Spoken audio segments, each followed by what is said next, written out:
If you enjoyed this video, please like and subscribe and hit the notification bell. I post a new Tom Brady video every day.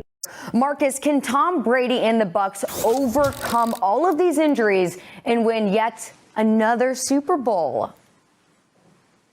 Yes, they can. Listen, when you ask questions about Tom Brady and if he can win, the answer should be yes. Damn it. It should be yes until he leaves, because we all been proven wrong by saying no. He went to Tampa and won the first year. We talked about how, here's what I want people to remember. We talk about how devoid of talent the New England Patriots were the last year with Tom Brady. Do y'all know that team went 12-4? And we on here asking if Tom Brady could win a Super Bowl with Antonio Brown and Rob Gronkowski still available and Mike Evans potentially coming back, being day-to-day and having that's 3 Hall of Famers on offense. You better get your dogs, man. Your dog's acting wild over there, Mark. Bro, my dog mad at you for saying that Tom can't lead this team to a Super Bowl. That's what he's mad at. You and I are talking logical football conversation, all right?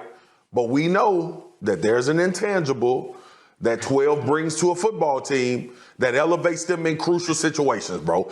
And that's what I'm basing it off of. They are not the best team in the NFC. They are not the best team. They have suffered too many losses and too many injuries. But those things, and I won't equate this to everybody else in the NFL, but we know that Tom Brady figures out a way to do win. I can't debate that makes us sit back and be like, how in the hell are they here? So I'm still not out on that yet.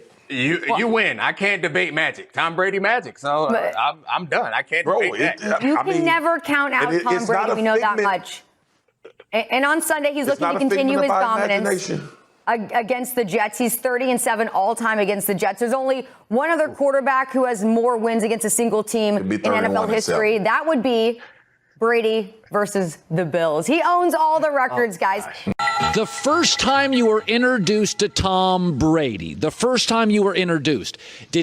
was he special? Were you amazed by his arm, or did you think this is a project?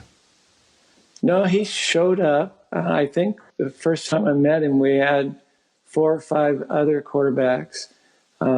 Matt Castle was his backup in New England, and Matt brought him by. We were up at USC doing our research and our work, and here's Tom Brady with Matt Castle. I think Alex Smith was there. I think Drew Brees was there. There were about 5. There was probably $1 billion worth of quarterbacks that day. And Tom shows up, and he's just like one of the guys, big old tall skinny thing. And it was, hi, how you doing? We went to work. He went through a workout, and after the workout, he said, would you mind working with me one-on-one? And that was like 7 or 8 years ago, and we're still pounding around. It's all fun stuff. Right, and then obviously Brady's in a whole different class, I would imagine, because of how well he's playing at the age that he's playing right now, and it really is his choice. That Father Time still hasn't knocked on his door, and even Tom, it's going to. And you know, I want to read you this quote from a Sports Illustrated piece that was put out as Tom won the Sports Person of the Year award just this week, and get your 2 cents on this. Brady talking about the challenging part of playing football for him right now.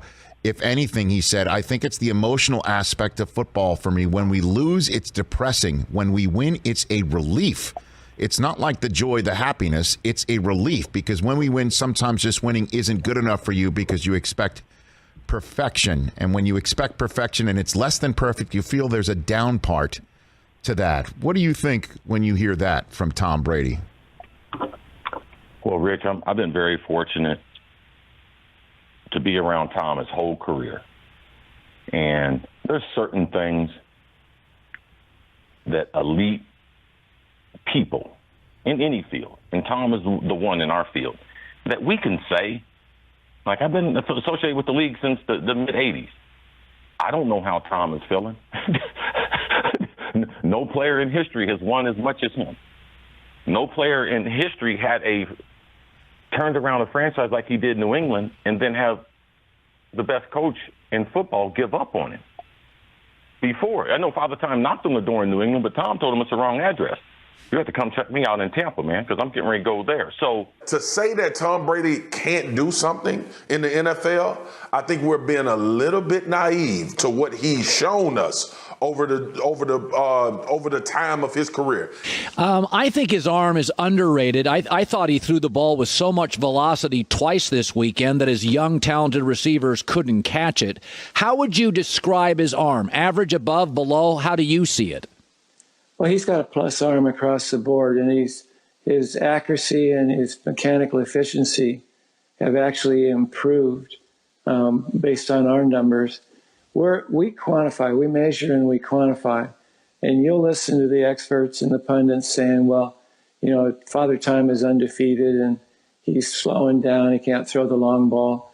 Well, based on our numbers and our continual testing, he's as good now as he was when I first ran into him, probably more experienced.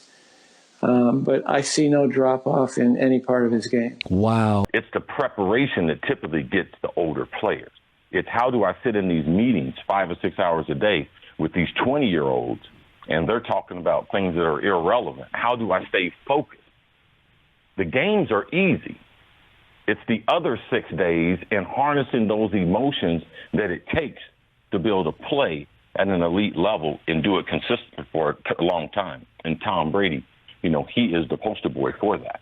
So, yeah, Tom Brady can lead the Tampa Bay Buccaneers. And when I say lead, I talk more from a psychological standpoint. He's going to have to make the throws and make plays and do all of those things. But the playmakers that he has from an offensive standpoint and defensively, they're going to have to elevate their level of play like they were able to do last year. I'm good. I'm good with that roster and that talent from an offensive standpoint with Tom Brady. I heard it from Jim Mora once told me. Vermeil told me, and I hope Vermeil gets to be in that bust gallery with you this year. He deserves it.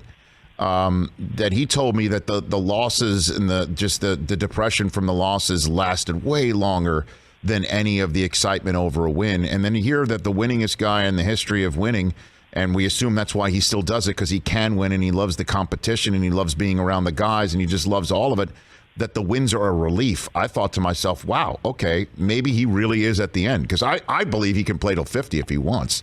The question is the challenge. And the challenge isn't the physical aspect. It's the mental, is what we're just hearing from that. That's what I took from it, There are challenges. The biggest challenge is mentally, but don't think that the physical part is not. Football is a physical game. Right. And if you could see, even StatBat had Tom running at the fastest speed he's ever run at in the game. Still, every play, his career is in jeopardy. So there's anxiety. Like, he's just not out there playing checkers, man. No, there's an opportunity that he can get hurt. So the physical is always there. Right. It's always there, even though they try to legislate hitting out of it. But no, every week a guy is trying to make his career by clocking Tom Brady.